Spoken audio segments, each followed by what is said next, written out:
How about now? Now it's also quiet. Okay, she's No good. sound. Thank you. Okay. Thank you, Susan. Good evening, this is Chair Miller, and I'd like to formally call this meeting to order. Welcome to city staff, transportation commissioners, and the public to the September 18th Transportation Commission meeting. Meetings are held in person, televised on Cox Cable Channel 11, and streamed online on scottsdaleaz.gov for the public to listen and view the meeting in progress. I'd like to ask for a roll call to begin this evening's meeting. Chair Miller. Here. Thank you. Vice Chair Wilcoxon. Here. Thank you. Commissioner Marmon. Here. Thank you. Commissioner Pankowitz. Here. Thank you. Commissioner Kofftheil. Here. Thank you. Commissioner Cardella. Here. Thank you. Commissioner Davis. Here. Thank you. Thank you. Spoken comment is being accepted for agendized and non-agendized items. The request to speak forms must be submitted no later than 90 minutes before the start of this meeting. I do have one request to speak form. Are there any others? No. Thank you. And that is for agenda item number 2, and we'll call you up at that point. Thank you. Written comments are being accepted for agendized and non-agendized items and should be submitted electronically at least 90 minutes before the start of this meeting. These comments are also emailed to the Transportation Commission and posted online. Do we have any written comments? Chair Miller, we did receive 2. One was for item 2, and one was a general non-agenda comment, and I emailed those to the commissioners. Thank you. And city staff also looks at those as well. Correct. City staff received a copy, and we will respond. Thank you. So with that takes us to the approval of the meeting minutes. Would anyone like to motion to approve the minutes of the August 21st meeting? Chair Miller, I move that we approve the meeting minutes from August 21st as written. Second. Motion by Vice Chair Wilcoxon, second by Commissioner Marmon to approve the minutes. Are there any changes, discussion, amendments? No, and with that, we'll take a vote.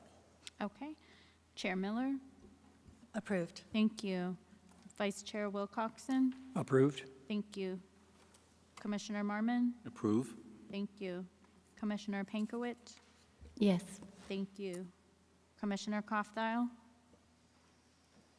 Approved. Thank you. Commissioner Cardella. Yes. Thank you. Commissioner Davis. Yes. Thank you. Minutes are approved. Thank you. And that takes us to the next item on the agenda, 78th Street and Gold Dust traffic calming. Mr. Taylor.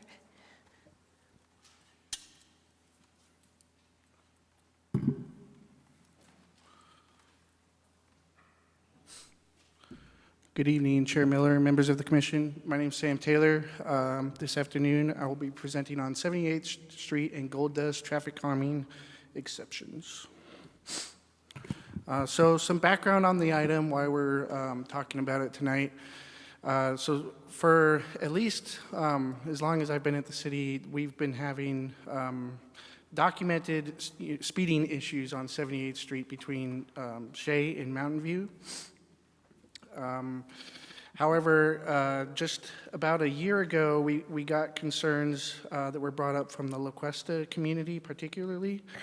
That community then, in January of 2025, submitted a petition to the City Council with 40 signatures. The petition had 3 requests. The first request was for always stop control at the intersection of 78th Street and Gold Dust, which is right in the middle of that segment. They also requested the speed limit to be lowered from 25 miles per hour to, from 30 miles per hour to 25 miles per hour. And they also requested a classification change from it being a minor collector to a local street. So here's just a background about the location. Let's see if this will, oops. All right, so here's 78th Street. As you can see, Mount View is on the south end of it. Shea is on the north end of it. Right in the middle here is Gold Dust. And so 78th Street is classified as a minor collector. It has some characteristics of a minor collector, but it also has some characteristics of a local street. And then just to the west of it is Miller Road, which is, it has more direct characteristics of a collector. And so part of the argument that was made was that, you've got Miller and you got Hayden, and so 78th Street doesn't necessarily need to be a minor collector. So then going into the intersection itself, so this request initially started as primarily an intersection related issue. At least that's how we approached it from the city. Since their first request in the petition was always stop control at Gold Dust and 78th Street. So the intersection currently, it's got a posted speed limit, as I mentioned, of 30 miles per hour going northbound and southbound. And then Gold Dust is posted at 25 miles per hour with stop signs on both approaches. So it's just two-way stop control right now. 78th Street, I think probably about 8 years ago, we added bike lanes. And from what I've heard, that actually had helped the problem at the time, but data continues to show that there has been speeding along this street. So going into data, so the daily traffic volume on 78th Street is around 1,144 vehicles per day, and then on Gold Dust, it's around 726 vehicles per day. So that's what we measured. We'd actually collected the data before we had gotten the petition due to another citizen request that we had gotten before the petition was submitted. We did also review collision data along the segment, but there was only one reported collision in the last 5 years. That collision occurred in December 2024. And then on the right here, this figure here, it shows the what's called the neighborhood traffic management program criteria. So there's three main criteria in terms of data for a street to be eligible for traffic calming. The first one is the volume criteria. You need to have 500 vehicles per day or more than 500 vehicles per day or less than 3,000 vehicles per day. In this street, on 78th Street, we have, it meets it, it's at 1,144. But what we're most looking at here is the percent of vehicles 5 miles per hour above the posted speed limit and percent of vehicles 40 miles per hour more above the posted speed limit. Most local streets, that is, that we get requests for traffic calming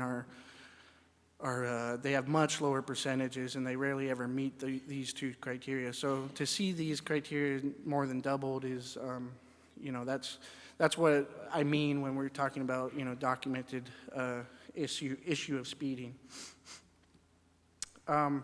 So when a petition is submitted to the City Council, they have a couple of options in terms of addressing it. The City Council directed the city manager in this case to prepare a written response to the petition. In summary, the written response to the petition agreed on a two-phase solution. So the first phase was to have a public meeting with the residents of La Cuesta and Gainey Ranch, as well as with the transportation staff. And then transportation will work with La Cuesta and Gainey Ranch residents in a public workshop to hear feedback about lowering speed limits and adding traffic calming solutions, including a raised intersection and crosswalk striping. Then phase two, which was titled Traffic Calming and Crosswalk Improvements. After hearing feedback from residents, staff will address speeding and pedestrian safety by installing traffic calming solutions. In coordination with these improvements, the speed limit will also be lowered to 25 miles per hour, and 78th Street will be reclassified to a local collector street. Before this petition was actually sent out, the city manager did meet with transportation staff and members of the community at the location just to kind of gather more information. They also spoke with us in transportation as well and got our feedback. So the public meeting in response to the city, so we did set up a public meeting. It happened on May 1st, 2025. Postcards were sent out to all the homes in vicinity of 78th Street.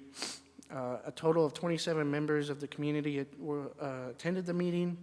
And in general, we've got a summary of the comment cards that we got back from that meeting. And the questions in general were, it was actually a really nice public meeting because there was a strong consensus of what they wanted to have done. And the consensus was that they wanted the speeding reduced. So there was varying different ideas about how they wanted the speeding reduced. But the overall consensus was that they wanted the speeding reduced. Also at that meeting, I presented the same background information, but we also presented some different ideas and alternatives. So the one that we were moving more towards, and our preferred option was this one that you see on the right, which was a raised crosswalk. We have a couple of them in the city, but a lot of them, the ones that we do have, were installed, quite a while ago. This project would have, included, it would have been a little bit more than just putting in a speed table, because as you can see, we'd be modifying the ramps. But we thought that, it would address, hopefully address the speeding issue by limiting the amount of cut-through traffic on 78th Street. And then one of the other concerns that we kept hearing from the community was about pedestrian crossings and, people out recreationally walking their dogs and things like that in this area. And then crossing 78th Street was always a concern for those residents. So our thought was that this would kind of address both of those two concerns. We did discuss other options as well. So on the left here, some chicanes, which is horizontal deflection of the roadway, and on the right are speed cushions. These are kind of concepts, ideas. We did also consider a raised intersection and, of course, the always stop control. The raised intersection we didn't feel like was going to work very well because of the valley gutters on the east and west sides of the intersection. It created a more substantial dip in slowing effect for just the eastbound and westbound traffic. So that can lead to some issues when you got a differential between, the vertical deflection for different approaches at an intersection. And then, so always stop control, that was the primary request. We pretty strongly opposed that. The main reason was that the intersection would not meet the volume warranting criteria in the manual and uniform traffic control devices. We've seen it plenty of times that, when we have an always stop control intersection and it's got low volume, the propensity for violating the stop sign is very high, particularly on the higher volume street. And so that's why we have those volume warranting criteria, is to so that the stop sign can be somewhat self-enforceable. If you put a always stop control intersection at a low volume intersection, you're going to have a lot of issues with compliance, and there's not a whole lot of options we can put out there to improve compliance at that point. So that's what we're trying to avoid with that. The city manager's response did include the reclassification and speed limit reduction, so that's going to be moving forward regardless of the outcome here tonight. So then, as after the public meeting, we kind of dug into the design a little bit further, And we started sending out the ideas out to different departments in the city, and we found actually that the fire department would not support the raised crosswalk idea, primarily because of the impact to their vehicles and their response times in that area. So that kind of sent us back to the drawing board a little bit. And it's really the pretense of why we're talking about it today. So, sorry, I'll go back one second. So if we were sticking with this alternative, we were going to consider it to be an intersection improvement and not so much of a traffic calming project. When it becomes a traffic calming project, then it starts to bring into the consideration of the NTMP and the criteria and requirements in the neighborhood traffic management program. We did not want to subvert that program and allow traffic calming that didn't go through the program. So without being able to do the raised crosswalk, our best option became speed cushions. So speed cushions, we thought would have the similar effect of slowing traffic on 78th Street. They would be a more economical option as well. And then we could also still install a striped crosswalk. It just wouldn't be the raised crosswalk. The speed cushions themselves are nice because, our emergency services aren't affected as much by those. So we think those would be a better option in that sense. The other thing that this would accomplish is it would change the characteristics of the road really to match the speed limit reduction that we're going to be doing. So, right now a lot of vehicles are traveling 40 miles per hour on 78th Street, and we don't want to, if we reduce the speed limit to 25, and we know a lot of people are going 40, we really should be making some physical changes to the roadway to basically change the design speed and force vehicles closer to that new posted speed limit. So yeah, as I was mentioning, the relation to the neighborhood traffic management program, there are two particular parts to the program that this request did not meet or will not satisfy, and so that's why we're talking about it. Really, is since the neighborhood traffic management policy is a document that's been approved and run through the Transportation Commission. We're bringing it to you today to basically request an exception so that this project can continue to move forward. The exception are these two criteria here in the NTMP. So the first one, this is a big criteria that excludes a lot of streets from participating in the NTMP or getting traffic calming. So taking both sides of the street into consideration, the street has more than 50% direct residential access. 78th Street does not have any residential access. However, it does traverse through an entirely residential area. So that's where it kind of blends the local street and the collector street in terms of its characteristics. So that's the first exception. We'd be asking for an exception to that criteria. And then we'd also be asking for an exception to the requirement of the NTMP to go through a neighborhood petition. Since the neighborhood has already submitted a petition to the city council, which is not a requirement of the NTMP program, and then also they attended a public meeting. All of those things we've gathered, suggest there's a strong consensus from the community to move forward with the project, and so that's really the main reason behind the petition portion of the NTMP, is to ensure that there's a strong community consensus, and we feel that we've gathered that already through different means, and so that's why we're asking for this exception. So With that, the recommended actions are to approve an exception to the NTMP's criteria for direct driveway frontage on the affected street segment, and then also approve an exception for the NTMP's requirement for a petition with signatures from 70% of affected residents. And then I'll take questions if you have any. Before we get to questions, we'll have the member of the public speak, however. Okay. Comments, public comments. Thank you very much for your presentation, Mr. Taylor. And we do have a request to speak from Wayne Money. Did I get your last name right? Good. Please come up, introduce yourself. You have 3 minutes.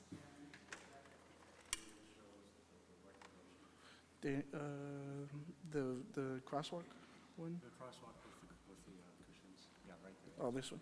Okay. Thank you. And thank you, Sam, and the traffic department for working with us, and thank you for giving us the opportunity to have this presented today. I just wanted to point out one thing that makes this maybe a little more. Before you start, can you introduce yourself? Oh, sure. I meant to start there. Wayne Money, I'm president of the HOA in La Cuesta, which borders 3/4 of that intersection. The lower right quadrant is another community, but the other 3 are La Cuesta, and that's Sam referred to the amount of walking and pedestrian traffic that we have between the 3 quadrants, and that intersection becomes the place where everybody kind of crosses and goes across. So it is it's not like there are 3 different communities. It's one community that's all neighbors and visiting neighbors early mornings during the summer and so forth. So that was the compelling reason for us to have this addressed. Anecdotally, it hasn't been uncommon for McLarens to be racing down 78th Street at night. You know, you hear them and they're screaming down the street. We, as a community, as Sam said, there's a tremendous amount of support for moving forward with something. We think this is a great start and maybe all we need, and achieve the objective, it would be great. So we put our support behind Sam and the Transportation Department's recommendation. Any questions of me? Any questions? No, thank you very much. Thank you. And I would like to note that one of the written comments that came in regarding this agenda item also supported the recommendation. So with that, commissioners, any comments, questions? Vice Chair Wilcoxon. Yes, thank you to both speakers today.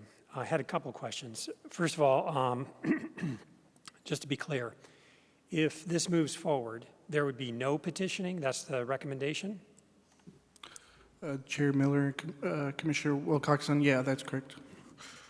So of the 40 signatures that we received, what kind of coverage does that make of the area that would be affected by this?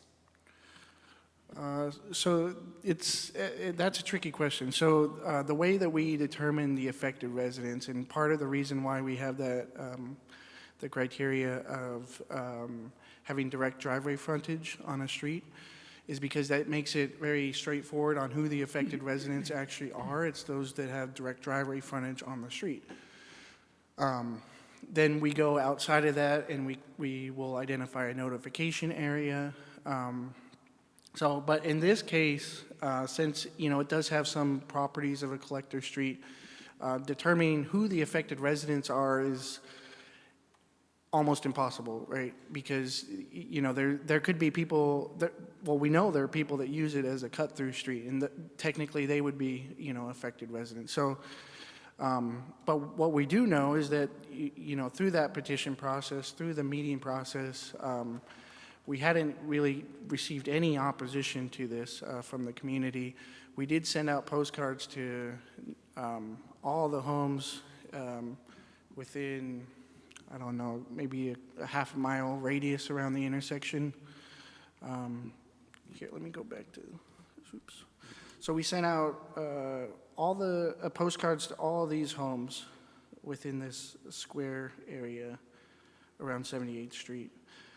So they all have notification of it, and the fact that we didn't get really any opposition is, I think, a good sign to move forward. Thanks. And I should say, based on this, I can imagine this being a prime cut-through area, and I'm kind of surprised that it's even a collector at all. But that said, that's what it is. It's being downgraded from the city manager, and the speed limit is being lowered automatically, correct? We're not here to debate that. Yeah, that's correct. Okay. I guess the other question, and it sounds like the fire department is okay with the speed cushions. Yes, that's correct. Yep. So we worked with the fire department many years ago to really develop the speed cushion idea. And so that's really the primary traffic calming device that we're doing throughout the city now, is because of it doesn't affect them as much. It also doesn't affect the solid waste vehicles as well. So, and it can have benefits on stormwater and drainage. So there's a lot of benefits to the cushions, but yeah, they would be in support of those. Okay, I just have two more questions. One is, and actually one is a comment, and I don't know what the speed cushion design typically is, but I know that when we first put them in Phoenix, what happened was it forced traffic, or didn't force, but traffic tried to get around the speed cushions by driving into the bike lane or across the center line, neither one of which you really want to do.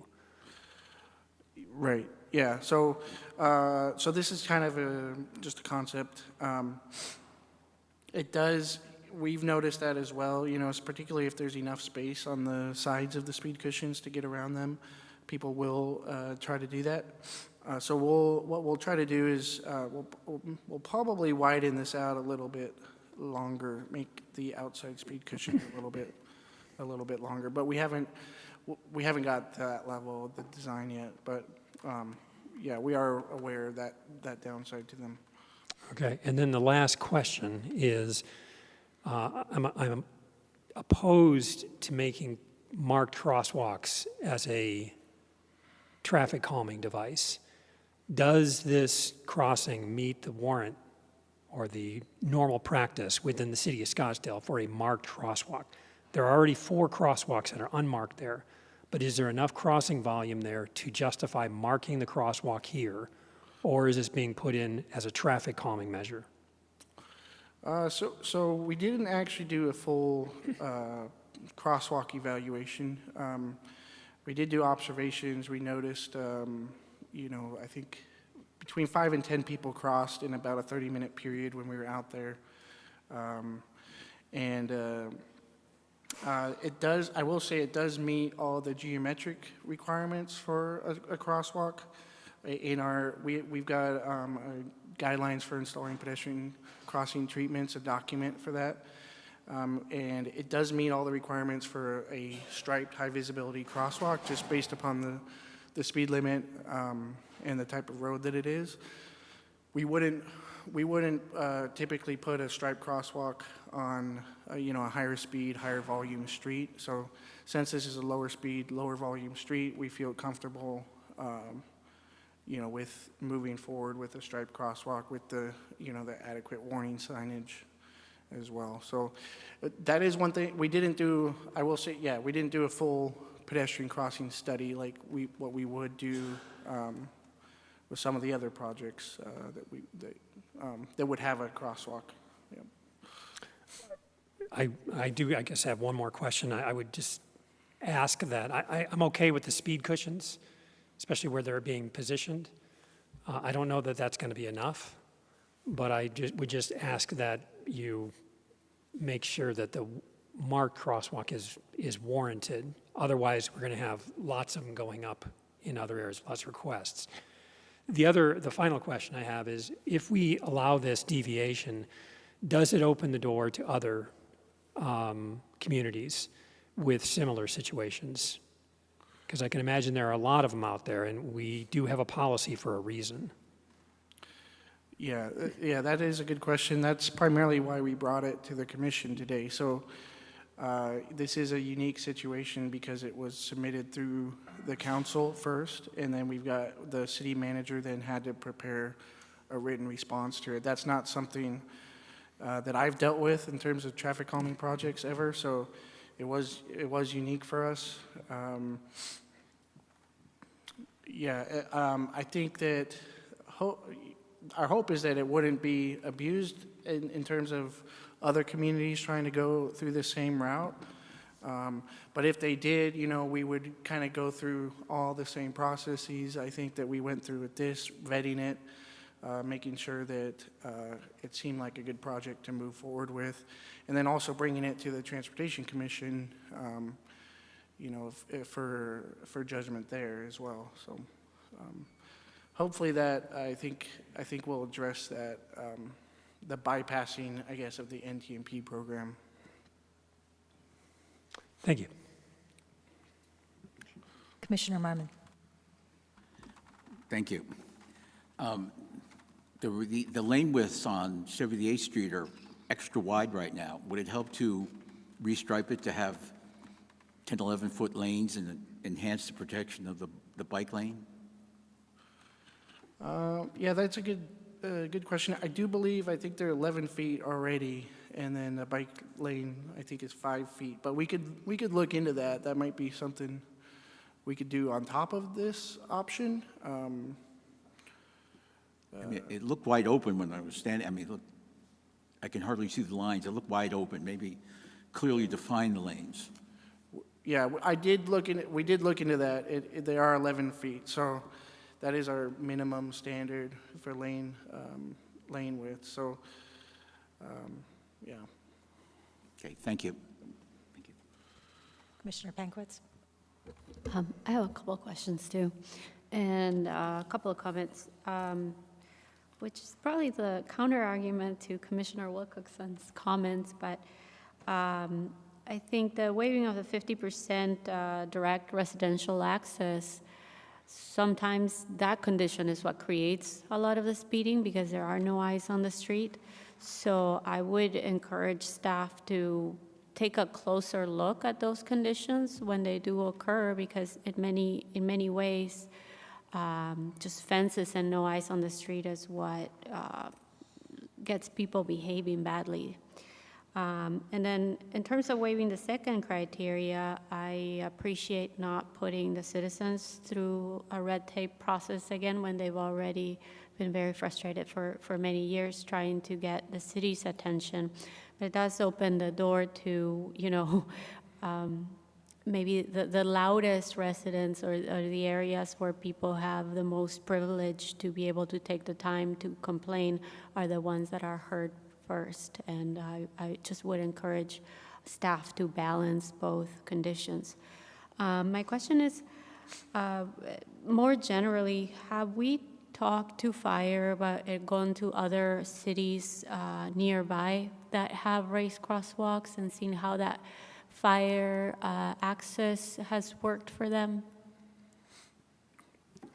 I didn't go into that with the fire department. We did make an appeal to them, and it did get escalated up the ranks there in the fire department, and the answer came back, no, they wouldn't support it. So, yeah, we prefer not to, get into that kind of discussion back and forth if at all possible. So we made our best effort of moving that one forward. Yep. I feel your pain. The other question is, I thought you had speed studies on gold dust. Have you conducted speed studies on gold dust when you looked at this? I don't believe so. I think because all of the complaints that we were getting were for 78th Street, not for gold dust. So we did get the approach counts, the volumes on gold dust, but not the speed. And the reason why I mentioned that is you're putting a crosswalk along 78th Street. Will people need to cross from the south side to get to there?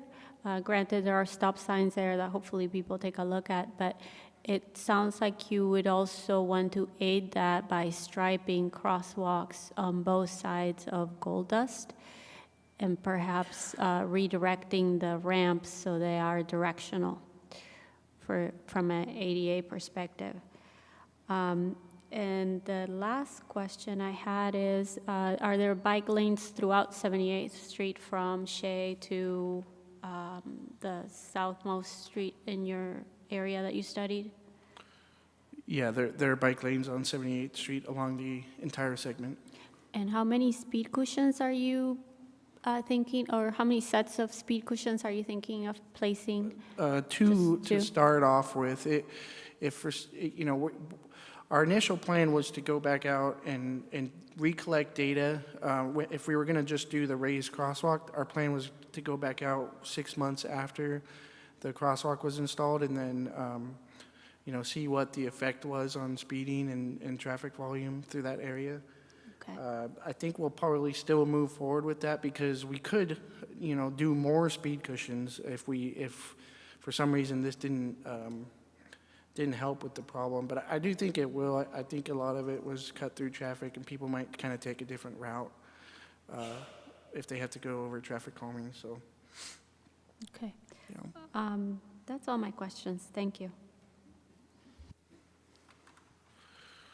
Commissioner Davis. Could you go back to, I think it was slide 2, the one that showed the area with Shea and Mountain Unit? Thank you. What is the typical street classification for a quarter-mile street like this? It's hard to say there's a typical classification. Probably the typical for a quarter mile would be a collector street. But we've got, the city of Scottsdale is not entirely a grid, like some parts of Phoenix might be. So I guess we don't have a typical, depending on spacing. But yeah. Okay, so the fact that this was labeled, I'm assuming since, the last 30 years, let's say, a major collector, was not representative, I guess, of like the overall design of the area? So it's labeled minor collector. Major collector would have 4 lanes. Minor. But minor collector, I'm not sure of the background really about why it was classified as a minor collector to begin with. As I said, it's got some characteristics of a collector, but also some of a local street. So it is, we do have other streets like this, particularly they seem to have been built in the central part of the city, like the McCormick Ranch area, where they've got these, they're kind of collectors, kind of locals. They go through a residential area, and then a lot of like smaller, shorter cul-de-sacs branch off from them, and those are where the driveways are. So it does create kind of quite a bit of a quandary. We do get a lot of requests for traffic calming on these types of streets because of that, because they're everywhere around there is residential, so you do have a lot of people out walking and biking and but it doesn't meet the criteria, that the driveway criteria is in. So yeah, it's a weird mixture between a collector and a local street, Okay. really. So if I was to look, I know there's a section of the TAP that has the typical cross sections. Mm-hmm. What are if I was to look at that, what are the major differences between a minor collector and a local street? I can't tell you off the top of my head. I think it would probably be this would be probably more close to collector just because it's got the striped bike lanes. But again, we've got some, we stripe bike lanes on local streets though. So, we put in bike lanes kind of as a pseudo traffic calming measure throughout McCormick Ranch, via Paseo del Sur, and a lot of those other streets in the east side of Hayden. I don't know if you guys are in that area, east side of Hayden, north of Indian Bend. We put in bike lanes on those streets, and those are similar. They don't have driveway frontage, but it's classified as a local in that case. So, in my opinion, it can kind of go both ways. So, yeah. Okay, and part of my line of questioning was basically, I understand change in the designation in a document, but I didn't know how that reflected in the design of the asphalt beyond incorporating these speed humps. Like if we were if we were to design the street from scratch, you know, would it be curvilinear to encourage, I guess, less speeding? Would we have speed humps from the inception? I didn't know how you would stop people from trying to blast through. Yeah, that's a good question. There might be some horizontal curvature in there. Maybe a little bit narrower of the street if we were to design it from scratch, but it's hard to tell really. I think the main thing is like you know, the backyards of all these houses are up against the street, so it's not the front yard. So you don't have, you know, for a real true local street, you might have like kids out in the driveways, you know, doing stuff. In this case, you don't really have that as much. What you do have though is, you know, it's more like adults walking, crossing, particularly at that intersection at Gold Dust, to go to some of the more local streets. But yeah, it really is a blend between a local and a collector. Do we have any understanding of what percentage of the traffic that's going through here might be using it as a cut through versus people who are, you know, going into their homes in La Cuesta? We didn't quantify that, no. We just from observations and anecdotal, you know, from being out there, it seemed about 50-50 to me.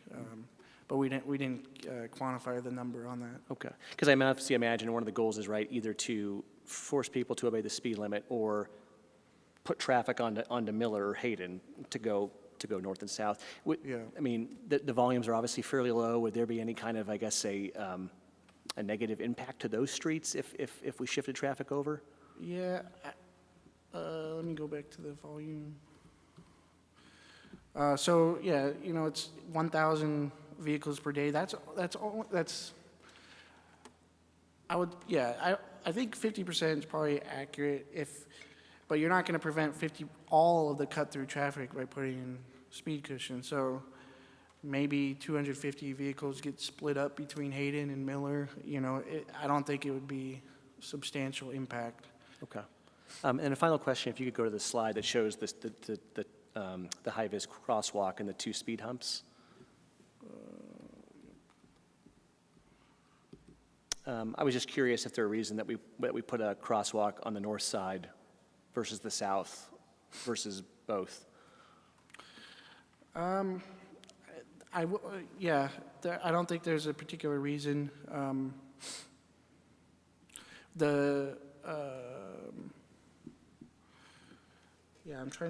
We had a reason for the raised crosswalk being on the north side. I think it was because, sorry, I'm going to go back again. So one of the other things I didn't actually mention is this church here generates a lot of traffic on the weekends.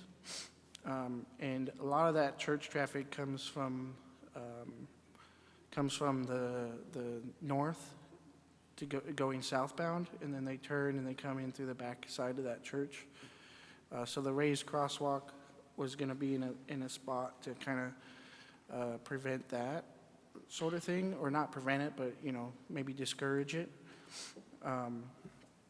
But in terms of our new plan, I don't think there's a particular reason. So we, you know, that could be a recommendation of the commission here tonight, is to say, you know, make an exception, but also not for the crosswalk. Maybe do a full study before you do a crosswalk. Maybe just move forward with the speed cushions, and then the study then could tell us if we want to put it on the north side or the south side based upon, you know, the amount of people crossing either the north side or the south side. Again, from like just being out there and doing observations, most of the people did seem to be on the north side, but I don't have data on that. Okay. And then thanks for answering all these, by the way. One final question. So I guess it's a half mile from Shea to Mountain View, and with two speed cushions, that would be one roughly every sixth of a mile, thereabouts, a third, and a third. I'm sorry, 6 to 6 and a sixth? So we try to keep the speed cushions 500 feet or less apart, because if we, the more spacing, the higher chance of someone speeding up and then slowing down, speeding up and slowing down.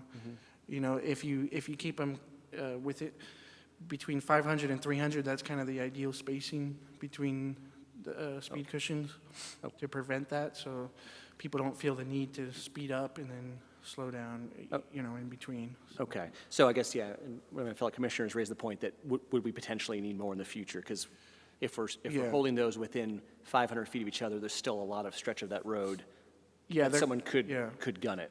Yeah, there could be if this doesn't help, you know, and it comes back, and we recollect data and it's still speeding.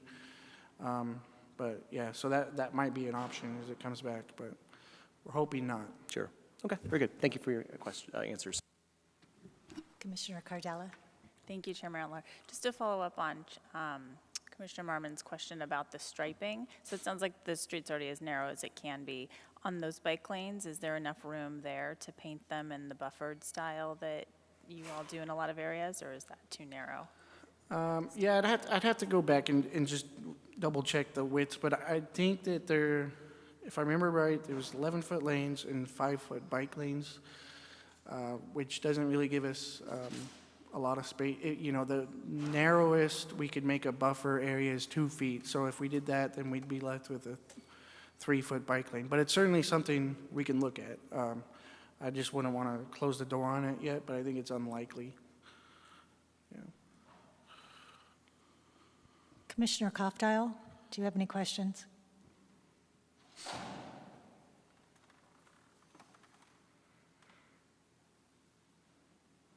Is he still online? Is he maybe muted? I've never done that myself. Okay, there we go. Sorry, There you yeah. go. Thank you. I couldn't, Thank you. I couldn't unmute. Thank you.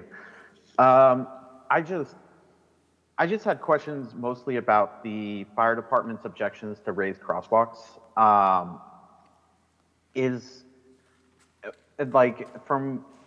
Just from the little bit that we heard there, it sounds like the fire department would never be okay with a raised crosswalk because of their impact on their response times. Would that be an accurate statement? I wouldn't say that.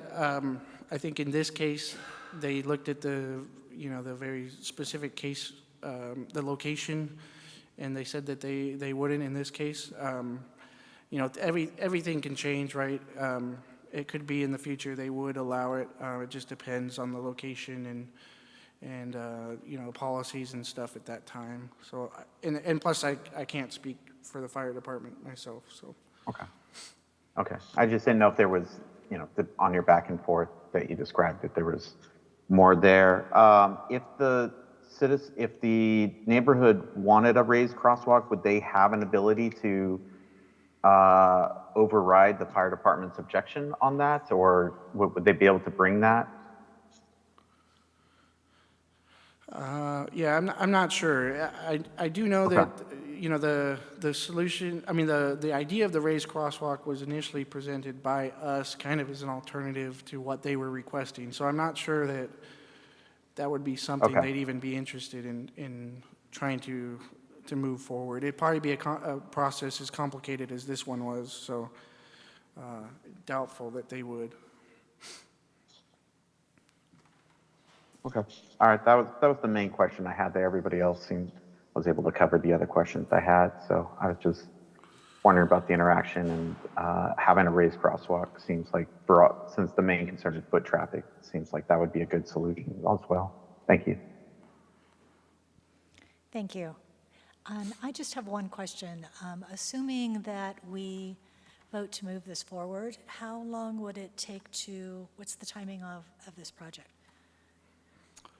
Yeah, it's a good question. I think the design's pretty straightforward. It probably wouldn't take us more than a couple of months. And then, getting a contractor going on it might take 3-4 months. So if everything went well, 6 months to 6 months, between 6 months and a year. But it's hard to give timeframes. We don't really know exactly what could happen, but yeah, it's not a very complicated project, so. Thank you. Any other questions, comments? Oh. Vice Chair Wilcoxon. Thanks. So, I'm sorry, how much do these speed cushions cost per installation? It's been a while since we've done one, so, and I don't remember the cost. 4 years ago, they were around 5,000 to 10,000, depending on the contractor and proposal that we got. So per set. A piece? Yeah, per set. Per set, okay. Yeah. And then I said I had one question, but it was a bait and switch. I just had another comment.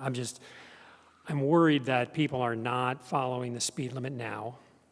We are artificially lowering the speed limit, and I'm worried that we're setting up ourselves for failure because if 2 speed cushions don't work, then we're going to be asked to put in more, and we've already violated our own policies about putting the first 2 in. So I'm concerned that we're just going to be here again in a month or a year or whatever, saying that speeds are still too high and that we need more speed cushions, and then why don't you do it this time because you already violated your policies last time? Those are just my general concerns. Yeah, thank you. Yeah, I mean, I wouldn't say it's violating. If it's an exception, you know, then I wouldn't consider it to be violating. But I do, you know, what we're really trying to look at is, will this reduce the cut-through traffic? And by reducing the cut-through traffic, will it reduce the speed? So, you know, it might not necessarily reduce all of the speeding, but by reducing some cut-through traffic, it might. So, yeah, like I said, it's a unique project. We do, you know, with speed cushions, there's a lot of success that we've had that other agencies have had with using them in terms of speed reduction. You really can't go, you know, too fast over them. We will have the warning signs, you know, approaching them that says traffic calming ahead with a advisory speed sign, probably. Yeah. So, yeah, that. So yeah, I mean, there is the possibility of us coming back, but I would hope that it's low. I think it's low possibility. So. Chair Miller and Commissioner Wilcoxon, I also want to add that you actually have a good point about if people are not in compliance with speed now, why lower the speed, right? I agree with that, but now we are doing improvements to that segment, and historically, speed cushions slower speed. So hopefully, that's going to help with the speeding, with the improvements. Thank you. Thank you. And I do know that our citizen, Mr. Moni, had an answer to the question about whether it was local traffic or not. Okay. Can you make them quickly? Yeah. Can you Head go up, to this? please go to the microphone. You had about a minute and a half left on your original time. We won't start counting time till you get up there. Yeah, my estimate is 80-20, 80% through traffic, 20% local. There's a school bus stop on 78th Street between Shea and Gold Dust, mornings and afternoons, you know, and we deal with that with the speeding. Miller is not used because it has a stoplight. We don't have a stoplight, we only have a stop sign. So nobody, you know, everybody's trying to bypass Scottsdale and Shea, which has become, you know, a very busy intersection. So they bust over Mountain View, don't go up Miller because it has a stoplight. They come over to our street and go up and just take a right turn. Thank you. Thank you. And with that, I'm sorry, Mr. Davis? Just one final question. After these cushions are installed, you'll go out and perform another evaluation over some, I think it's like normally like a 2-week period we do? speed studies on? For speed counts, it's usually just a 24-hour Oh, okay. period on a normal weekday. Okay. I don't necessarily know if this needs to be a bring back, but if you could distribute the result of that, I'd be very interested to see, how effective they were. Okay. Thank you. Is there a motion to approve or amend or take action on this item? Vice Chair Wilcoxon? I will motion or move that we allow the deviations from the policy with the proviso that a crossing study be conducted to verify the need for marked crosswalks. We have a motion. Is there a second? Second. Second by Commissioner Davis. Can we have a vote, Ms. Conkle?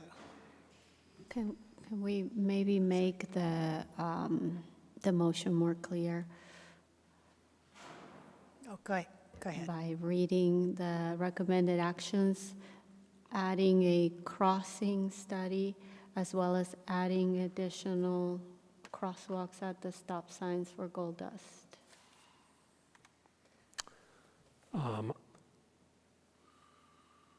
That would be fine. Yeah, a crossing study, if there is enough volume by the crossing study, if there's enough volume for marked crosswalks across Gold Dust and the south side of the street as well, that would be fine. So let me amend the motion, say that I move that we approve the deviation for the first, these two, approve the first two staff recommendations, and then conduct a pedestrian crossing study to determine the need for and the location for marked crosswalks at all four legs. Thanks.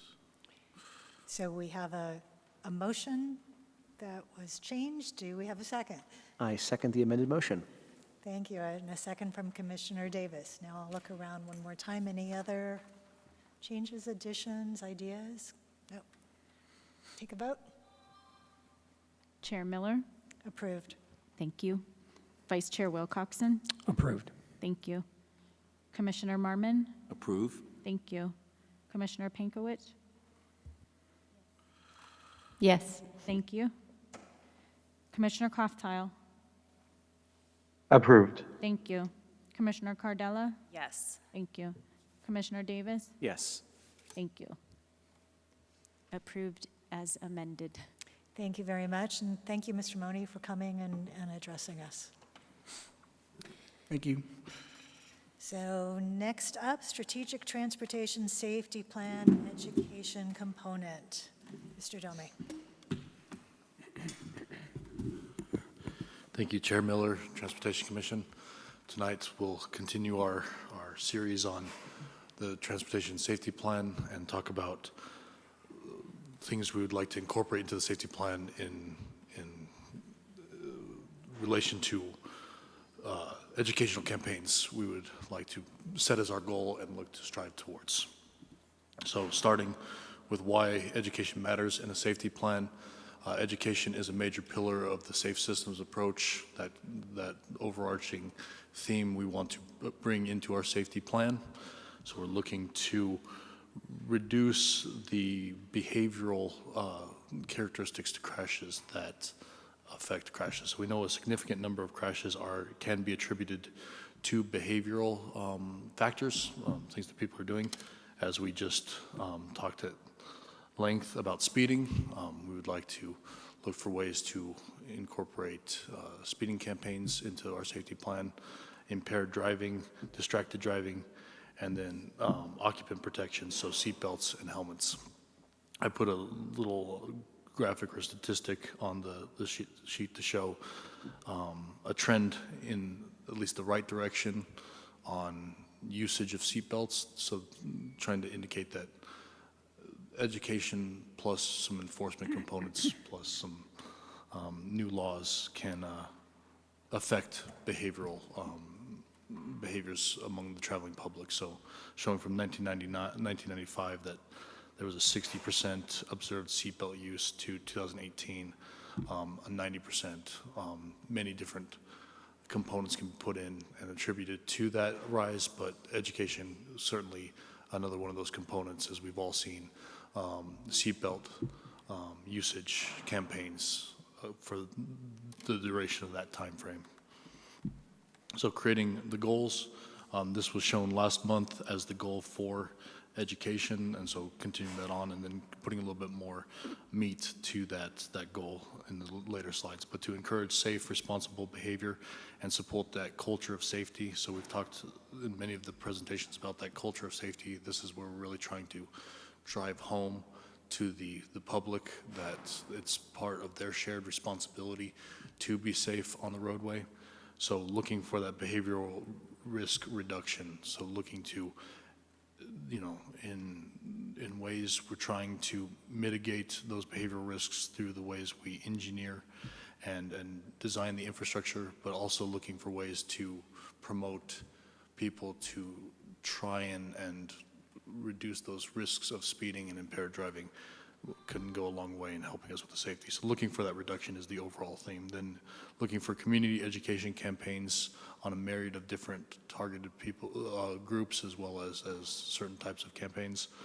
The school-based programs, we have a little bit of a history at Scottsdale with school-based programs that didn't quite get off the ground, looking to possibly see if we can incorporate it into the plan and bring them to fruition and get them going.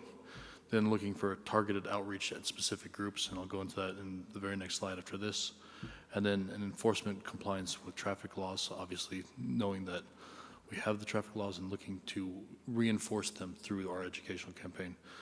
Then the overarching of all of this is trying to promote respect of the system with all the users, drivers, cyclists, pedestrians. We're all in the space. We have the vulnerable users of cyclists and pedestrians, and looking for awareness that we're all out there, and through all these different components, making sure that we understand we're all human, we're all trying to make it safely, and if we can all take some respect amongst each other, hopefully we can reinforce our educational campaigns with that awareness of each other. So our targeted audience is drivers of all ages, but specifically looking at each individual age and knowing that drivers are different amongst the timeframes that they are alive. So younger drivers with less experience to older drivers who are feeling different challenges. So looking at ways that we can market educational campaigns for the different types of drivers that we have. School children, specifically high school students and beginning drivers, obviously a major factor, looking at enforcing good behaviors early on, making sure that we can do our part in showing and distributing information on how and why laws are in place, how and why using your seatbelt, using helmets, using these factors that have been generated and researched, understood through the many decades that these are good practices to use in your daily life that will help you stay alive. Obviously, bicycle and pedestrians, we want to indicate that they are vulnerable users in the roadway. We want to address from both sides, drivers' impacts on pedestrians and bicyclists, as well as bicycles and pedestrian safety on the other side. Our network is designed to keep everybody safe. And several of the most significant crashes we've seen in our data over the last 5 years is when somebody deviates from the system that we have. Several of our bicycle fatalities came from not using the system as designed.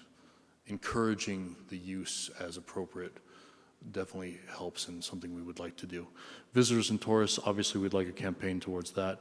We have lots of tourists, we have lots of visitors. People are coming here to have fun, to go out, to engage in many different activities, trying to maybe encourage, we live here too, and I know we're having fun, but it doesn't mean taking away those safety components of your life to add more risk, even if you're on vacation and having fun. And then commercial drivers, we have them all over the place. We have Amazon driving, we have 18-wheelers, we have all these commercial driving going around and looking for a way that we can enforce safety as we go through local roads with these big vehicles as well. So going back to the safety education campaign, Safe Routes to School program, we initiated one. It didn't get quite off the ground, so looking to incorporate this into our safety plan and probably activate it and start going down that path. So mostly just starting a goal to say we're going to start a Safe Routes to School program and then seeing how it grows through the duration of this plan. Using and engaging with the MAG safety programs, they have crossing guard safety plan studies, as well as studies that go out throughout the entire valley, and funding opportunities that are always prevalent for us to go out and try and engage with. I'm going to pass it over to Susan for a second, who has been engaged in our safety components for many years and can probably add significant more details to MAG's programs as well as a Safe Routes to School program for us. Thank you. Nathan covered most of it. There have been funding opportunities for Safe Routes to School non-infrastructure items, which would include studies that have been done around schools that assist with making improvements, recommendations, as well as sometimes they funded a coordinator or a program person for a Safe Routes to School program, as well as safety items, small incentives. So, thank you. Along with that, bike rodeos, pedestrian safety events, we do these on a regular basis with many different schools. So continuing that, maybe increasing that amount depending on staff's availability, but we do find those good opportunities to get into the public to have events that include PD, include fire, and get out and talk about biking and walking to schools, as well as how to do it safely and get out material to the parents and the students. And then, of course, partnership with Scottsdale Unified School District and Paradise Valley Unified School District goes hand in hand. Any of these events that we have and host with any of the schools, it's in direct coordination with the school as well as the Unified School District. So continuing that effort, enhancing that effort, and promoting it in our plan is essential for us. Public awareness campaigns, things that we will highlight in the plan as well as continue, are things that we're currently doing. Probably look to increase it as we go forward with the safety plan, or once the safety plan is adopted and we're looking for implementation. Citywide communication campaigns, so newsletters, updates to the website, social media, videos, news releases, all things we're currently doing, things we can do more of, things that with a safety focus on, we can start generating with the branding of our safety plan, and that we have a citywide initiative for safety. Seasonal focus, going back to the previous slide, back to school, tailoring all of our school-focused stuff into a back-to-school effort, spring training, bike month, and any other seasonal things that we can do to get the message out as maybe traffic patterns change through one of those timeframes. And then partner with the city campaigns, so Slow Down Scottsdale, plug into a safe ride, e-bikes. We've talked about e-bikes many times at this commission. We talk about it many times throughout the day, so e-bikes always a growing concern for safety as well as a new and emerging technology. We already have a safety campaign associated with that, just tapping into that, participating in that, and continuing that, and incorporating it into our plan would be our desire.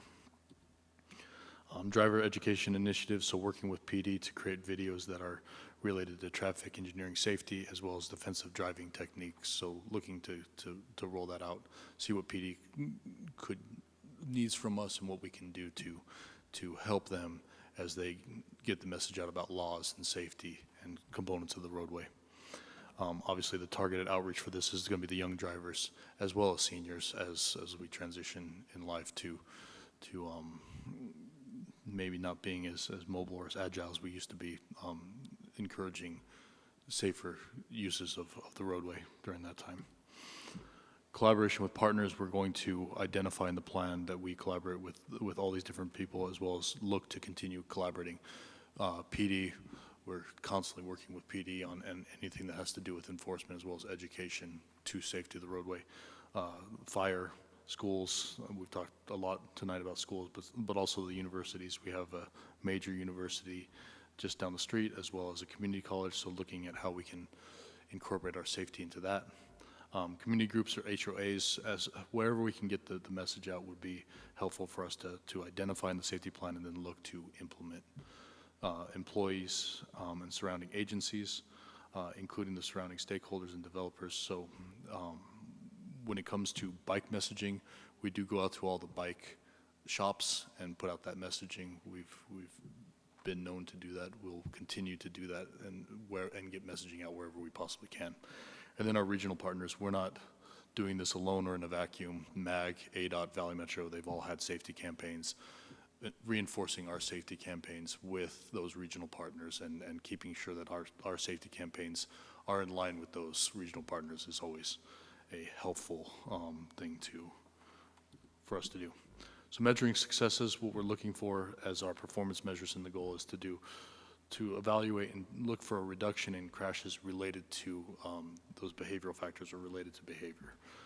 Public questionnaire feedback results, so looking to do public questionnaire feedback throughout the years after the plan is adopted, specifically tailored to safety awareness, and if our campaigns feel like they're being effective and if people are hearing the message and translating it to their normal life. Lessons learned from other agencies, always reaching out to our partners. We have many peers in the valley that we can always reach out and hear what they're doing and seeing if we can incorporate anything they're doing. We talk about, I think it was 4 months ago, we talked about the speed limits on the multi-use path. Well, Tempe just incorporated one onto their multi-use path, reaching out to them, looking at how that's working for them and if they're seeing the desired results that they wanted from that is always at is available to us. Then, as is the core theme of the safety plan when it's drafted and adopted, is going to be using the high injury network and the countermeasures. So it'll be identified of the countermeasures we want to use in the high injury network and how can that be tailored into the safety messaging to indicate where we have maybe problems, what those problems are, and how those can be incorporated into the safety plan. Then continuing with measuring successes as well as components that we can incorporate. Utilize technology and transportation trends to improve roadway efficiency. So we have emerging technologies coming throughout our transportation network, autonomous vehicles, designated rideshare parking, pedestrian detection, party bikes, all these things that are unusual or new, making sure that we identify them and make sure that we make those components as safe as possible. As more autonomous vehicles come out, as more e-bikes come out, make sure that we incorporate those. Implement real-life scenarios to increase community awareness and participation. So constantly evaluating our counts on the multi-use path, maybe our speeds on the multi-use path, leading pedestrian intervals as those continue to emerge into the city. How effective are they? Are they being used? Are they being used appropriately? Looking to evaluate that.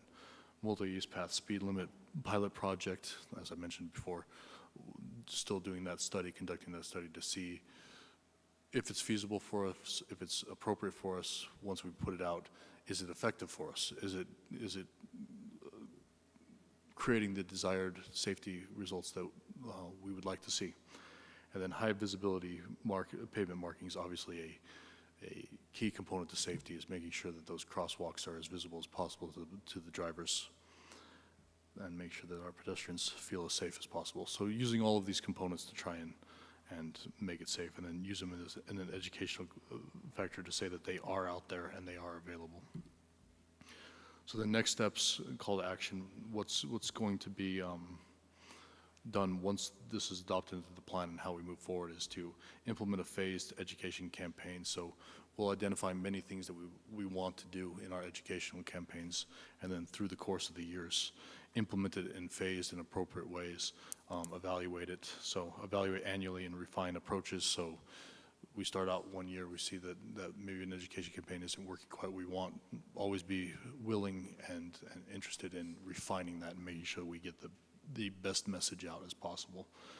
And expand partnerships with schools and businesses. So constant outreach with the schools as well as, like I said, with the businesses to get the message out. And so that's the overview of what is going to be incorporated into, or try to be incorporated into the safety plan as the education component. Thank you. Commissioners, do you have any comments, questions? Vice Chair Wilcoxon. Thank you, Chair Miller, and thank you, Nathan. Great presentation. I just had a couple of questions, and this is always a really dicey part of any plan. You really don't have a whole lot of ways to measure the effectiveness of an education campaign, but it is one of the legs of the stool to do better. You did mention, though, public questionnaire, and I was just wondering how or what mechanism do you have to conduct a public questionnaire now and potentially throughout the life of this safety plan? Yeah. I think our most effective resident questionnaire that we had was for our bike-friendly application. It's an online program. I forget the name of it if you remember off the top of your head. Polco. Polco. We had about 400, 500 responses through that, so we thought that was a very active poll that was used. So that would be generally what we would try to use is an online version of Polco to get our questionnaire out. Okay, yeah, and I'm familiar with those, and they're kind of self-selecting, but that's probably the best you're going to be able to do. Okay, thank We you. can certainly look for other ways to get it. Yeah, they're pretty expensive, and you don't necessarily get a better response rate, but thank you. No worries, thanks. Commissioner Marmon? Thank you. Thank you, Nathan. I guess I just have a comment, is that the only place I get Scottsdale-specific information is on the city's website. So I think you have your work cut out for you to try to get a message out that's specific to Scottsdale to everybody. Right, that's all I have to say. Commissioner Maltman, I definitely don't disagree with you. I think it's always hard as a public entity to get as much messaging as we can out, but we're certainly going to try our best to use as many platforms available to us to get the message as broadly advertised as possible. Thank you. I just wanted to add a correction. We had almost 1,500 responses to that poll. I'm sorry, I was just off by 1,000, but yes. Feedback questionnaire, but I just wanted, it was a big difference, so I wanted to double check. Thank you. Thank you, Susan. I appreciate that, because yes, I do remember it was an astonishing amount, and I was off by a gross amount. Just by so- 1,000. No, it was good. Thank you. What's 1,000 among friends? Commissioner Pankowitz? Yes, just one question. Where does the budget for education come from? Is there going to be city allocated budget for this, or is it all going to be grants? And if it's city allocated, have those decisions been made already? Those decisions have not been made. We haven't generated the plan, so as the plan's generated, we do have funding for campaigns. Not a large amount, but we do have some money for materials and events. As we generate the plan, we would look to make the budget match what we're trying to accomplish, or accomplish as much as our money stretches. And that would also include looking for any kind of funding, regional or federal, that we have available to us. And would that be with the plans passing? The plan would certainly help with us going after the funding sources. So once we come to you guys with the draft, we refine what we're trying to accomplish. We would try and work into the budget our campaigns. Thank you. But we still have money to use towards those kind of campaigns already. Commissioner Davis? One question and a comment. Several years back, when I was on Pass Trail Subcommittee, we were looking to hire a Safe Routes to Schools coordinator. Can you remind me what happened with that? And if such a position, if currently unfilled, would be part of this go forward? the evaluation of that position would be hopefully part of this, or that responsibility among staff would be part of this. And I think Susan's biting to talk about it, but it was I think the story is going to be COVID related. So, Thank you. Chair Miller, Commissioner Davis, I'm so glad you do remember that. We had, I think, 3 years of funding available for that part-time position that would coordinate the events that staff would then help with at the schools. I think it was early March 2020 that we were about to offer it to someone who had applied and interviewed, and then everything shut down and was uncertain. And then at that point, the city manager had, I believe, frozen anything that was unfilled, including grant-funded positions. So we forfeited back that funding that we would have received back to the region for that current year and the 2 following years, since we didn't really know when schools would be back in session, and we were following the city manager's direction. Sure. So. But I'm excited to be working on some of those things, so secretly I was excited that we would be able to carry that forward, just not on the scale that we had hoped. Thank you. Sure thing.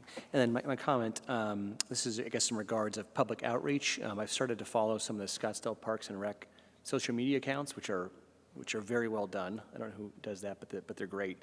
If there was a way to use some of the same, theming or presentation materials to get out these kind of topics, I think it would be well received.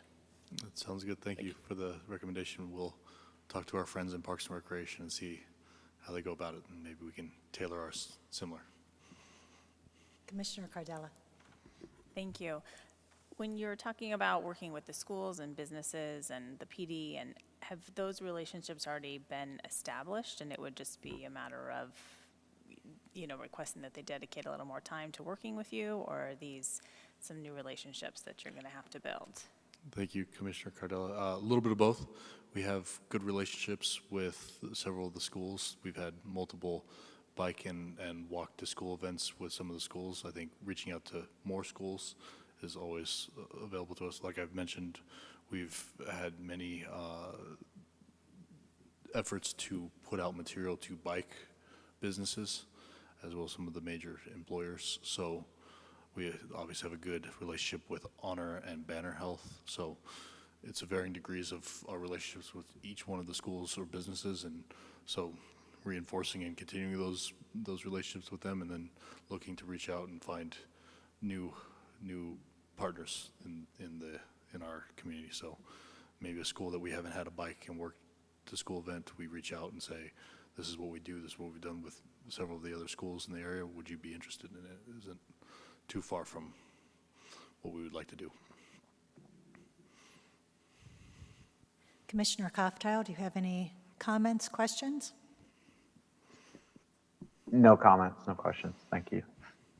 Thank you. And I just have a question that maybe you can answer, maybe not, and a comment.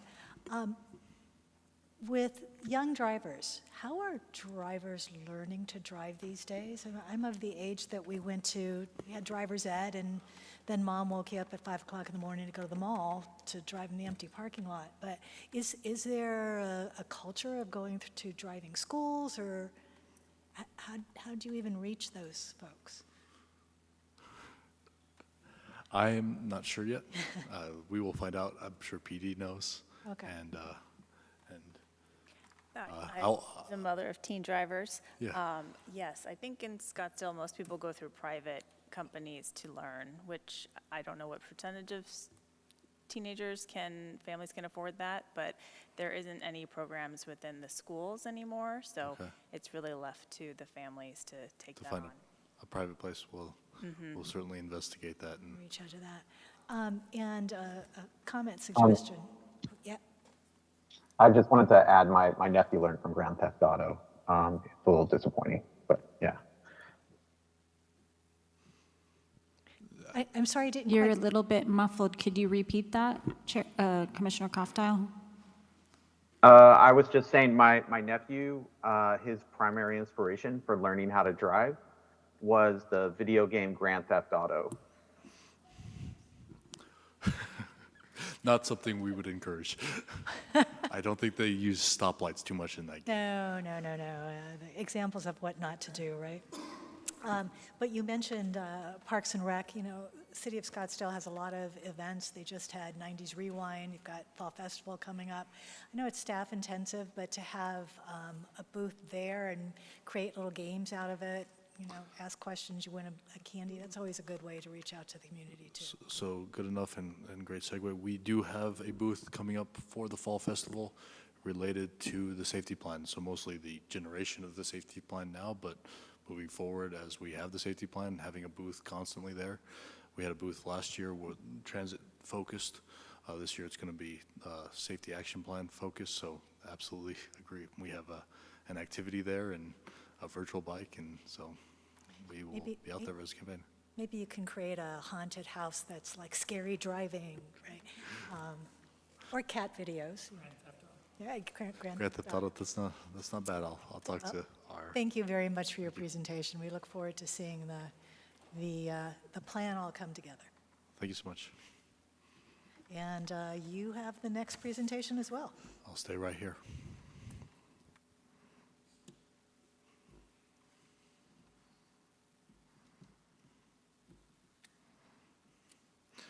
So for projects and programs tonight, I wanted to give an overview of where we stand on some of our major capital projects, and then some initiatives at the end from our regional partner, and then our public outreach for the safety plan, so gearing towards the Fall Festival. So starting with recently completed projects that we have finished.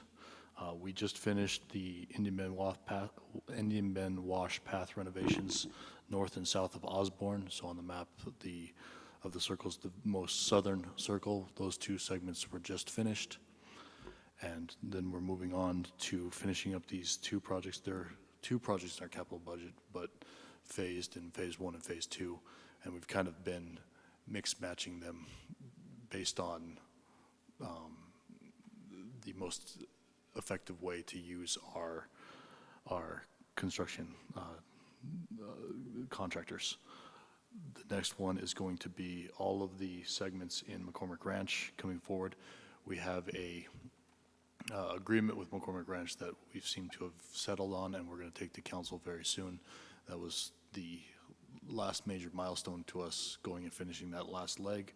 We'll finish that, hopefully get that approved, move on to construct that part, and then we'll finish many legs. I think it's 7 in total legs of the Indian Bend Wash Path renovations to get them to our current standards. So the reason for these improvements was we had significantly old concrete out there, 30 to 40 years old concrete, and to our older standard of 8 feet, wanted to get new material out there and then widen it to our current new standard of 10 to 12 feet. So several locations will now have that new wider path that we've all seen is much more effective and more appropriate for the volumes of pedestrians and bicyclists going through these areas, especially these high volume areas, and a really good project that we will be nearing completion very soon.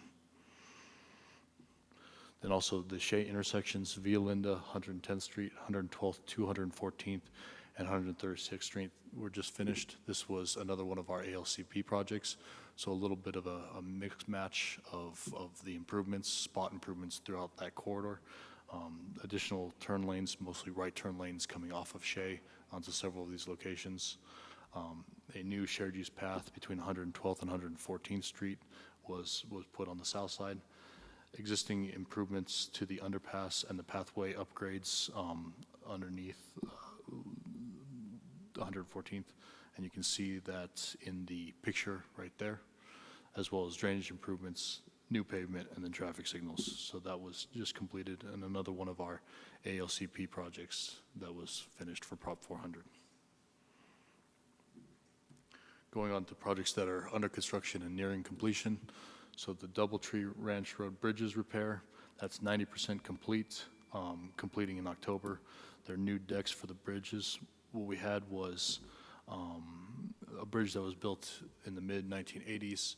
and was creating constant pavement potholing and improvements needed on too much of a regular basis. So our street ops team asked our capital projects teams to evaluate it.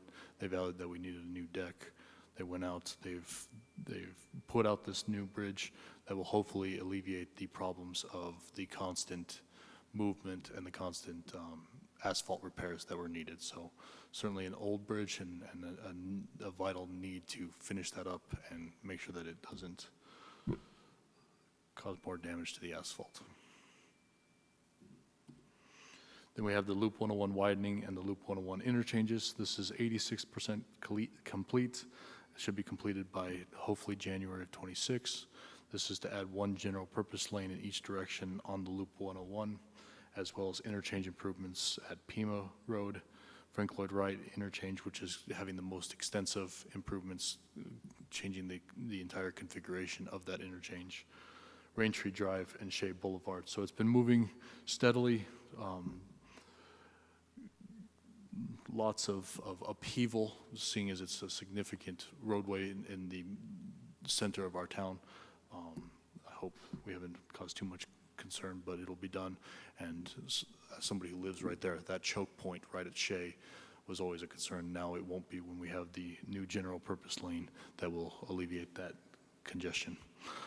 New lighting throughout the intersection of the freeway as well, and then a special addition that Scottsdale asked for was the aesthetic improvement. So we funded the aesthetics of, as you can see, the lizard there, and they've been systematically putting that in. And as I drive it, I see that the paint and the lizards are getting a new refurbishment, and they look, I think, pretty good. They've had 22 years, 25 years of sun damage, sun weathering, so they've been redone, and they've back to their former glory.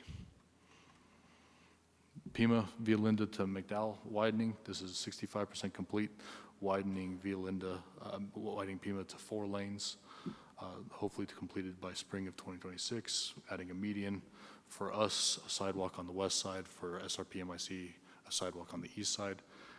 Bike lanes through the entire corridor, as well as digital messaging signs going through that corridor. So moving along, and absolutely another much needed widening that as part of the Prop 400 ALCP. So regional funding, as well as a significant amount of federal funding from our friends at SRPMIC to widen this road and get it completed. Dirt road paving up north. You can see the 5 roads up north. These are converting dirt roads, but dust palleted roads into asphalt roads. Just started and will be completed relatively soon in December of 25 to construct 3-inch asphalt on 2.9 miles of unpaved roads. So we're starting with Via Donna, which is currently being paved, as you can see in the picture, then switching to Black Cross Road, Granite Reef, Peak View, and Smokehouse Trail to finish it right before Christmas. Scottsdale Road, Jomex Road to Dixoletta. This is 60% completed by 2026.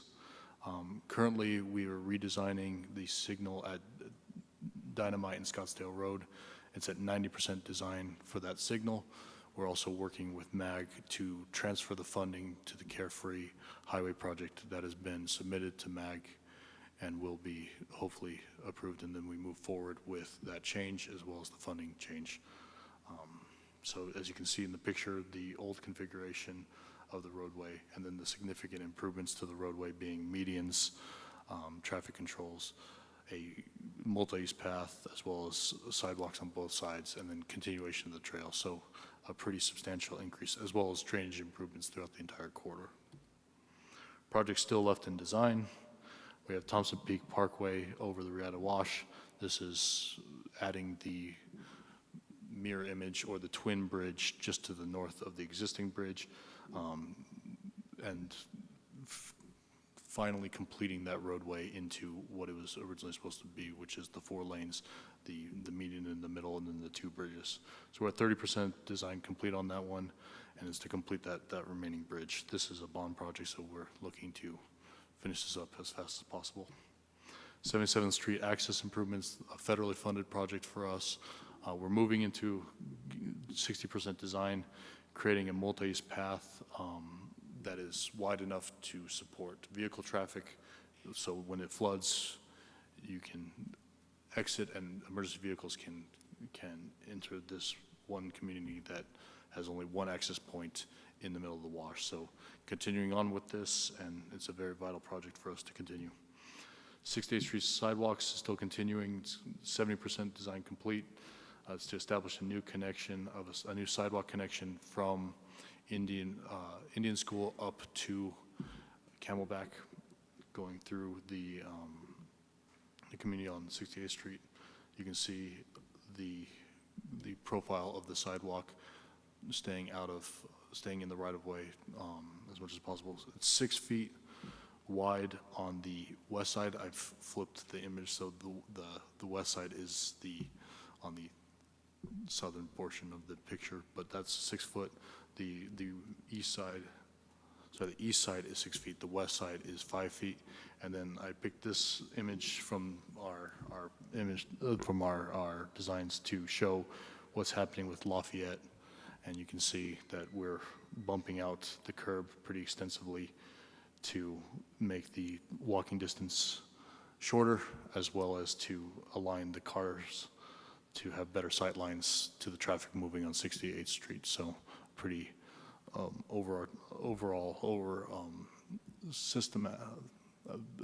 comprehensive improvement to that intersection. Then the canal cap path, just recently we had the IGA with ADOT approved by council, so we're going to continue on with this design. We're at 60% design completed. We've been in kind of a holding pattern with this for a little bit, but we're ready to get going now. We're going to put an 8-foot wide sidewalk, multi-use path right on the south side of the canal. I just said in 5 slides ago that we want 10 to 12. Well, here we've gone down to 8 to maintain the plant life as much as possible on the south side between Frank Lloyd Wright and here to make it fit as best as possible. It creates a regional connection all the way to Phoenix, and then will help support the heavy pedestrian volumes during the Waste Management Open, as well as events over in that area. Happy Valley to Jomax, another one of our ALCP projects, also one of the IGAs with ADOT that was approved by council just recently. We're at 60% design, and we're moving forward. Currently in the right-of-way acquisition period, talking with the neighbors about that. This is to maintain the 4 lanes of traffic there, add medians, then add a multi-use path and a trail on the east side of the road. And then 2 of our preliminary reviews of 2 of the last remaining ALCP projects that we have. This is Pima, Los Piedras to Carefree. MAG was conducting a study for us to give us 15% designs and cost estimates of how much it was going to cost to do the improvements we were looking for, which was widen that road to 4 lanes, add medians, as well as the multi-use path on the east side. You can see the crowd that we had just recently up north. We had a pretty substantial turnout of people interested and eager to see this project go forward. So we will get that results back from MAG in fall of 25 and incorporate it and continue the design on. Then we have Scottsdale, Dixoletta to Carefree, also very similar. We have 15% designs, cost estimates completed by November of 25. Just had a meeting today about that. They will get those over to us by November of 25. We'll evaluate it, continue the design, and incorporate the cost estimates into our budget. Widening the road to 4 lanes, or sorry, this was continuing the road to 4 lanes. The medians, multi-use path on the east side, very similar to what's happening on Pino, other than we already have 4 lanes. Then Carefree Highway, Cave Creek Road to Scottsdale Road, 95% complete, and we're just waiting for the transition to a federally funded project, as I said, with the Scottsdale Road project and switching the funding from regional to federal. So this would become a federal project. Scottsdale Road would become a regional project, and then we'll continue going through the federal process with this project, hoping to complete it as soon as possible while we go through the federal requirements, and then continue with Scottsdale Road. Going into a study from MAG that's just kicking off that we are a participant in. MAG is conducting a Northeast Valley Transportation Study led by MAG, kicked off July 21st, 2025. It's going to be about a 16-month study to evaluate current land use, proposed future land use, and impacts to that overall transportation network, both incorporating Phoenix and us. Lots of undeveloped land in there, especially on the Phoenix side. So a very worthy study and something we're absolutely interested in. Greg is leading our campaign. Greg Davies, one of the senior transportation planners, is leading our campaign or our participation in this study. And so we will most likely keep you guys in the loop as, or this body in the loop as the study commences and we start getting results from it. There's a public open house Tuesday, October 14th, 2025 from 5 p.m. to 7 p.m. at Paradise Valley Community Center. It should be worth seeing if you are in this area or interested in this area. And then the Safe Streets of Scottsdale, going back to the safety plan, we are going to be rolling out our public outreach campaign in the fall, mostly in October. I have the link here to find all those locations, but we have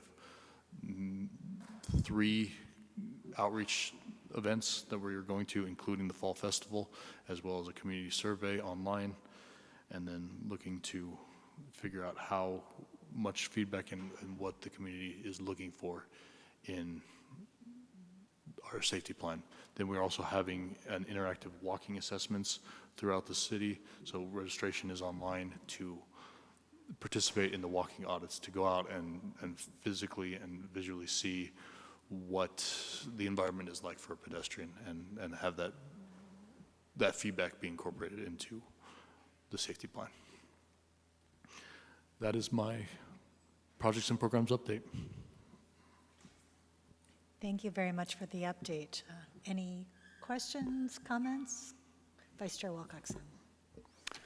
Thank you, Chair Miller, and thanks, Nathan, again for another great presentation. I just had 2 questions. I'm always surprised when there are dirt roads. Did we get money from like the CMAQ program or to pave those? That is CMAQ funded, absolutely. So we definitely, that's fully federally funded that we applied, and its intent is to provide dust mitigation for CMAQ. So that is our intent of it. So we are keeping the roadway as the current configuration is. So not a widening or an improving of capacity, just changing the surface of the roadway. Okay. Yeah, I'm always, like I said, I'm always surprised when I find out we have a lot of unpaved roads. The other question was the 68th Street sidewalk design project. When is that scheduled to be completed construction-wise? Construction-wise, completed hopefully early 2027. Design hopefully spring of next year. Okay. I know they've been waiting for it for a long time, so. Absolutely. Thank you. Commissioner Davis. I had one question about the expansion of Pima from Violinda to McDowell. So you mentioned that we're putting bike lanes in, which is great. I have some concerns, right, about building unbuffered or unprotected bike lanes on a minor or major arterial. I'm wondering, how wide will the sidewalk be on the west side? I believe it's our standard of 6 feet. Okay, so it could accommodate someone if they choose to. Yeah, very good. Thank you. Thank you. Commissioner Koftile, do you have any comments, questions? I don't. I really enjoyed seeing all the work that we're doing and all the outreach opportunities we have coming forward. So thank you for a great presentation. Thank you. Thank you.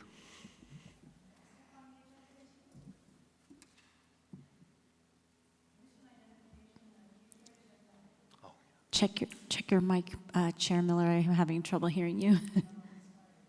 Thank you.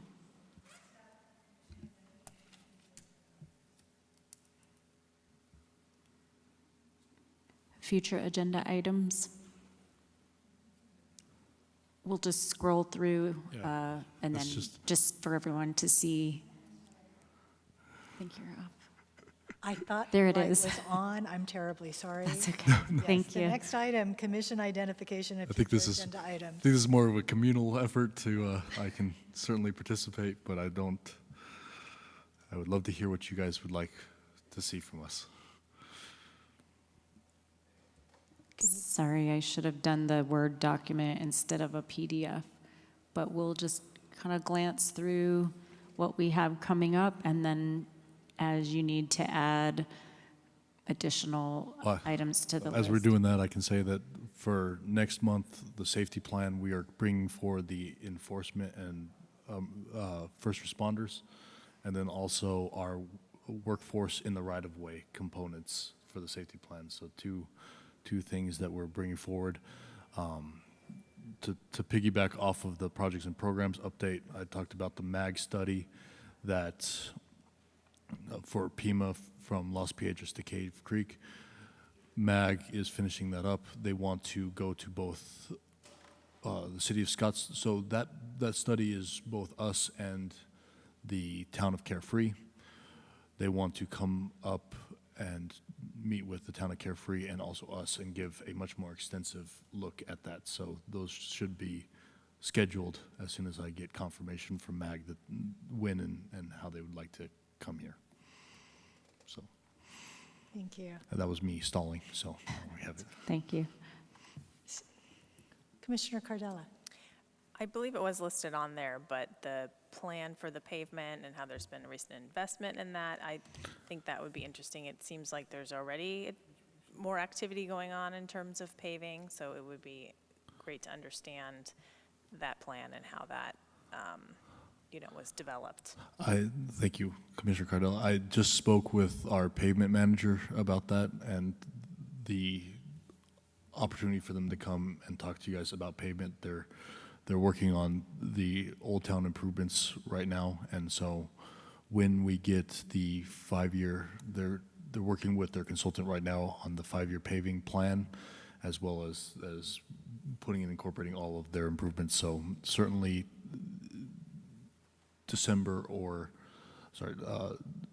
November or early part of next 2026, we will bring that forward and have that available for us. That's definitely on our radar. Thank you. Great, thank you. Commissioner Pankowitz. I would really appreciate to bring MAG back in here.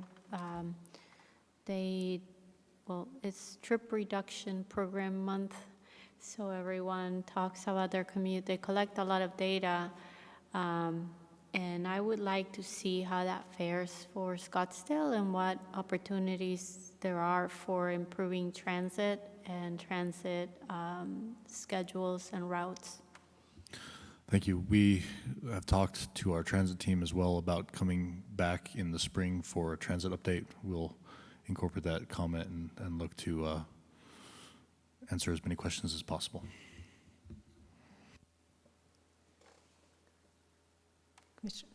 Did you have? No.